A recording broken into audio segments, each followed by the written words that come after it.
Well, Dan Zirker is in the studio with me, an expert in US politics from the University of Waikato. And Dan, you've had your eye on Ohio. What is going on there at the moment? Well, right now Donald Trump has about a 7-point lead, which is very surprising. In the polls prior to this, there were generally Trump was behind. Now, Ohio is a kind of bellwether state. It's picked the winner of the presidency in the last 14 elections. But the most interesting thing 14? 1-4, Dan? 1-4. Yeah, okay. The 14 Significant four-year track record elections. then. That's right. But it was felt that he was losing suburban women in Ohio, and this was why he was behind in the polls. Right now, with 83% of the vote in, Trump is ahead by 7 points, and this following, apparently, his appeal to suburban women in Ohio.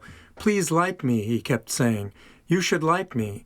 Yeah, it was a big moment in his rallies, wasn't it? It was. Where he got up and said that. And there's a significant number of electoral votes attached to that state, not to be sneezed at, 18. 18 votes. And it looks as though the suburban women are going with him.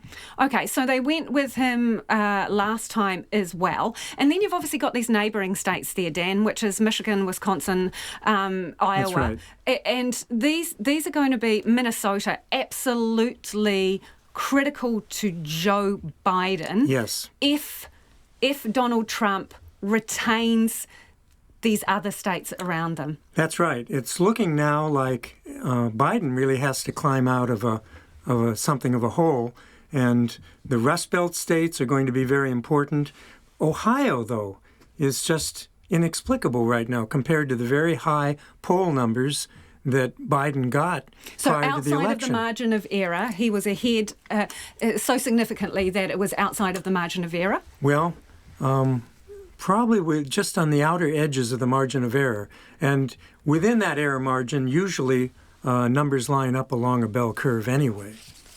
Okay, interesting. And so I'm just looking at Florida. It hasn't moved since last time we looked at it and refreshed. No. It's about 94% in on Florida, with Trump still ahead, 51.2%, and Joe Biden on 47.4%. Thanks, Dan. We will be with you until 8 o'clock.